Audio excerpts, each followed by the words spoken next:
L'astral, partie 3, récapitulation importante des concepts de base qui décrivent tout, y compris la réalité dans son ensemble.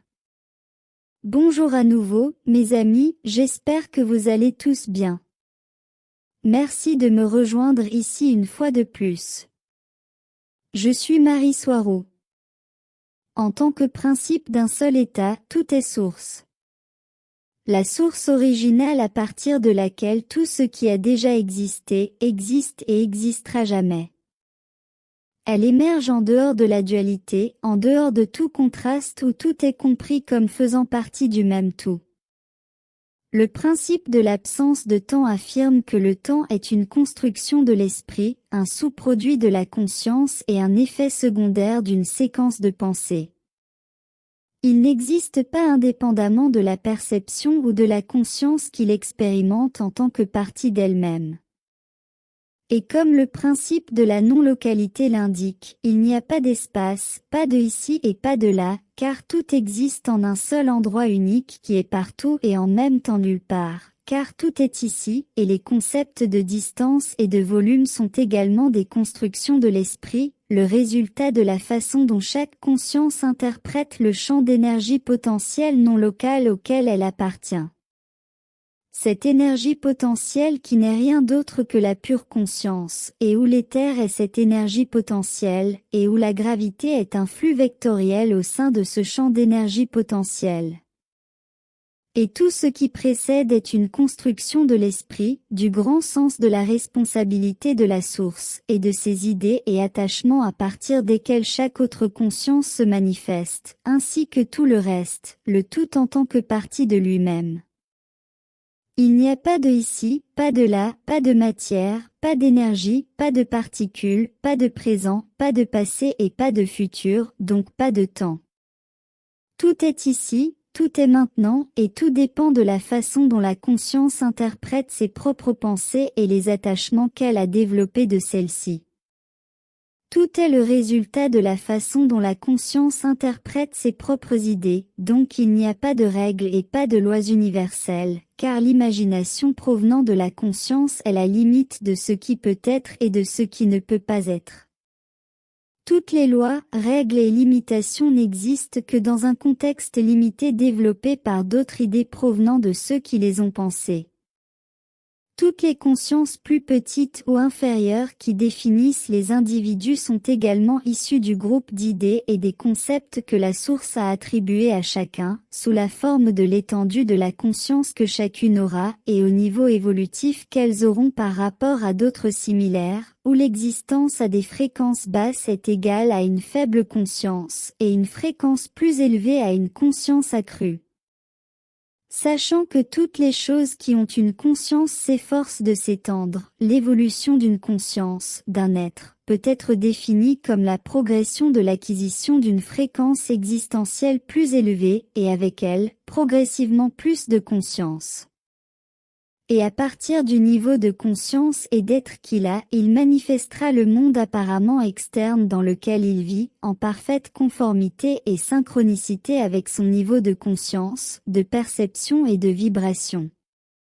Aucun être ne peut expérimenter quelque chose qui n'est pas dans sa perception de vibration de conscience, car s'il n'a pas les bons contextes et accords de perception avec d'autres êtres conscients, ceux qui génèrent ce qui est collectivement vécu, l'être ne comprendra tout simplement pas et cet être sans contexte ne vivra que les parties de cette réalité qui correspondent à sa vibration, et rien d'autre. Chaque être conscient ne pourra expérimenter la réalité, avec toutes ses règles, lois et limitations qui lui correspondent. La réalité de l'être est ce que cet être est. Le monde matériel fait partie de l'astral, et il est uniquement défini par les lois et limitations établies et observées là-bas par les accords de perception des êtres qui habitent ce royaume existentiel, et une partie de ces lois et règles fait qu'ils ne vivront que ce que le corps biologique, en tant que filtre de perception, leur permettra de percevoir. Les pensées sont des fréquences et celles qui sont cohérentes et répétitives définissent le caractère et la personnalité de chaque individu, ainsi que sa vibration existentielle, elles définissent qui est chaque âme. En tenant compte de tout cela, poursuivons avec les plans astraux de l'existence. Il n'y a qu'une seule chose qui définit vraiment l'astral dans son ensemble, et c'est qu'en général, il n'y a pas de règle là-bas, du point de vue de ceux du monde des vivants. Cela signifie que chaque conscience dans l'astral vivra et manifestera tout ce qui correspond à sa vibration. Cela inclut également le monde des vivants car il fait partie de l'astral. Chaque personne ou chaque individu vivra l'astral en fonction de qui il est et de sa vibration. Ils manifesteront leurs pensées et tout ce qui retient le plus leur attention, donc chaque personne vivante qui tente de définir l'astral aura une perception et une idée unique, y compris moi-même. Donc, selon ma perception, chaque personne qui définit l'astral, ou qui partage ses expériences là-bas, sera unique et ne peut pas être considérée comme fausse car l'expérience sera largement individuelle, sauf les expériences partagées qui sont réellement vécues, car deux âmes ou plus ont un ensemble d'accords de perception qui leur permettent de se synchroniser.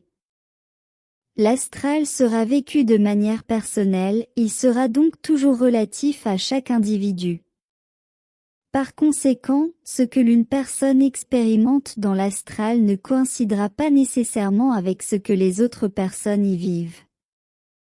Quelqu'un peut voir ce qui se passe pour quelqu'un dans le monde matériel, mais cela ne coïncidera pas nécessairement avec ce que cette personne vit réellement là-bas. La grande majorité des expériences de mort imminente sont très paisibles et positives, avec quelques exceptions, mais ces quelques exceptions peuvent être dues au fait que le corps physique, bien qu'endommagé, peut encore filtrer la perception à un certain degré par exemple. Il y a un cas bien connu d'un neurochirurgien qui a souffert de méningite aiguë et a vécu une expérience de mort imminente où il a décrit être piégé dans un tunnel sombre et humide. Pour moi, cela est principalement causé par son corps physique fournissant encore une certaine réalité filtrée et déformée.